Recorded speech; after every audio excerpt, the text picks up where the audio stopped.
Hello students, lesson 1 is continued in this presentation. SMPS, switched mode power supply. It is essential for safe running of power consuming electrical and electronic appliances. SMPS uses a switching regulator to control and stabilize the output voltage by switching the load current on or off.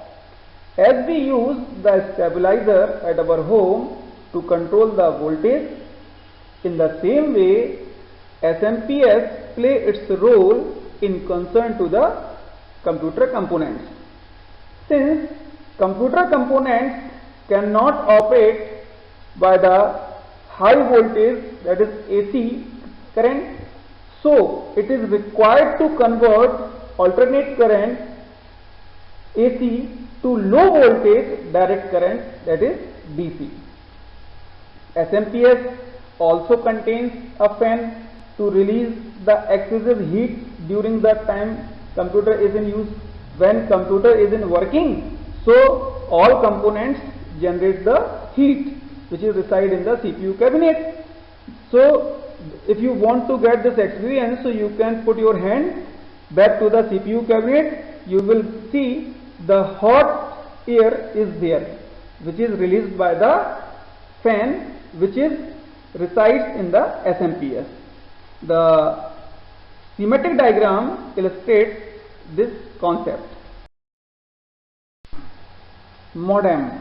Modem stands for modulator demodulator. It is a device which allows a computer to send or receive information through telephone lines by converting digital data into an analog signal. Modulator converts digital information of a computer to analog mode at the transmitting end, and demodulator further converts back the analog signals to digital at the receiving end. In simple words, you can say modem is required for internet connection. What is the reason behind of this? Reason is very simple. Computer works on the basis of 0 and 1, that is digits. Telephone line flows the signals in the form of analog. Now digital data is required to convert to the analog signal, analog data, and analog signals are required to back to the digital signals. So modem is required at the sender end. When sender sends the data, so the modem converts digital signal to the analog signal. This is called modulation. When data is transmitted in the form of analog through the channel, through the telephone lines, so at the receiver end, receiver gets the data in the form of analog. Now analog signals again required to convert to the digital signals for the computer at the receiver end. So the process to convert the analog signals to the digital signals is called a demodulation. That is why modem is called modulator demodulator. Modem can be classified into two categories. As you can see, figure 1.8 illustrates the internal modem and figure 1.9 illustrates the external modem. As the name implies, the modem which is installed in the computer in the form of a card, that is called the internal modem, which is located on the motherboard, main board. When we talk about the external modem, so as the name implies, the modem which is installed outside the CPU in the form of a box, and we connect the modem through the USB port.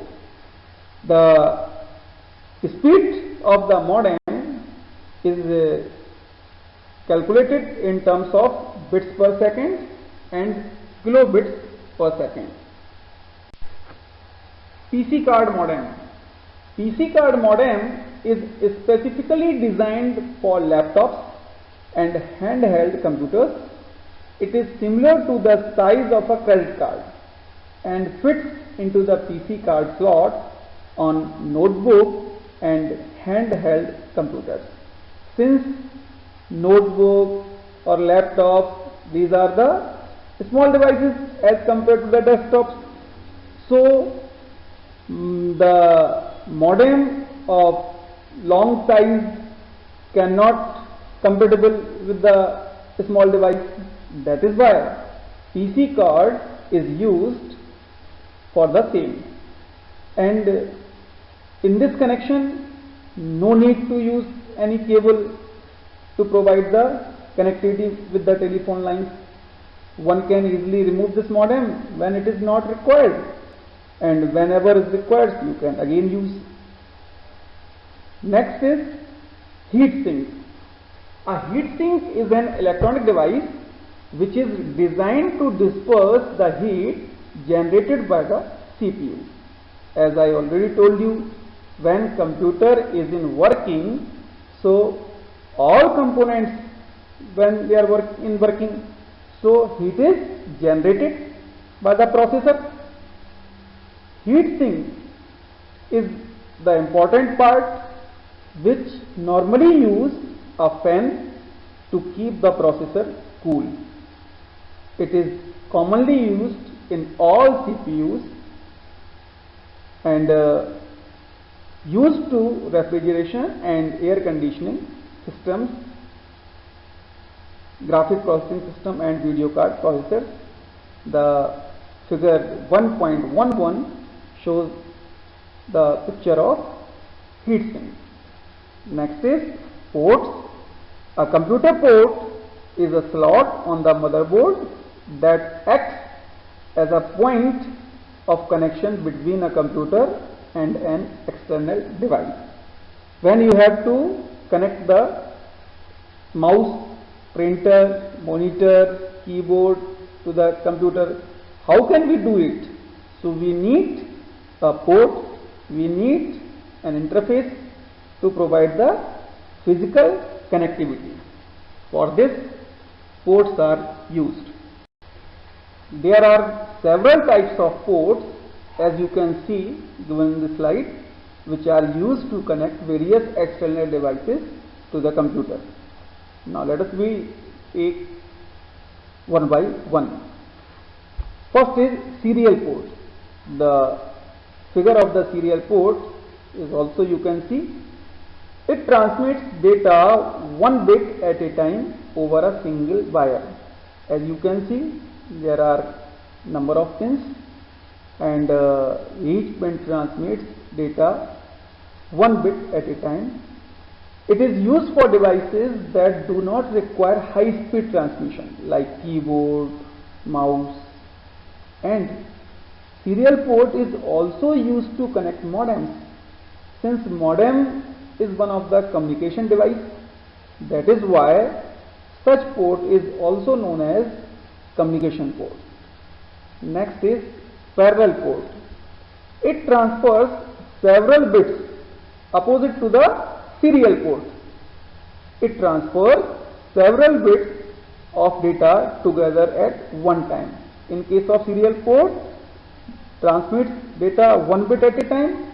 Here transfers several bits of data at a time.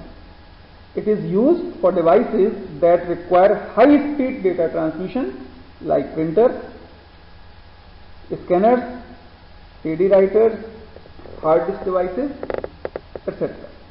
Next is USB, Universal Serial Bus. It is used to transfer data and can also act as power supply for devices connected to it. As you have seen, when we use the data cable and through the data cable when we connect the mobile phone with the laptop, so the mobile phone is charged. It means system at this port acts as a power supply for the mobile. Devices that can be connected to the USB port include keyboard, mouse, printer, scanners, etc. as you can see in the table. PS2 port. PS2 port was developed by IBM in 1987. Generally, keyboard, mouse are used to connect with the computer through the PS2 port. Now PS2 port is replaced by USB port. So today generally devices supports the USB port. Next is FireWire. FireWire transfers the large amount of data with the speed up to 800 Mbps and can connect up to 63 different devices like camcorder, video equipment to the computer. Next is Video Graphic Array, VGA. It is similar to a serial port connector, but the serial port has pins while VGA connector has holes. With the increase in use of digital video, VGA ports are gradually being replaced by HDMI, as in case of PS2 and USB. The same thing you can see in case of VGA and HDMI. So VGA is used to connect the monitors or projectors to a computer. Now when we talk about the HDMI, high definition multimedia interface port, so we can say it is a digital connector that carry high definition video and audio, and it also can send audio to the different formats. It is used to connect high definition and ultra high definition devices like computer, monitors, HD TV, gaming consoles. So generally today the role of the graphics is increased gradually. That is why HDMI port prefer in case of it. Ethernet port. Ethernet port is used to connect the connector in concern to the networking. When we have to connect RJ45 connector to form a network, then we use Ethernet port. Next and is audio.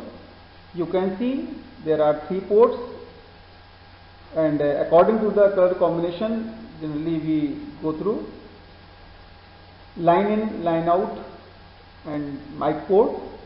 So line in, it enables the user to connect an external audio device to the computer. Line out, it allows external speakers, headphones or other output devices to be connected to the computer. And for the microphone we use mic port. Now I conclude this session, and the remaining topics of lesson 1 we will discuss in the third presentation. Thanks to all.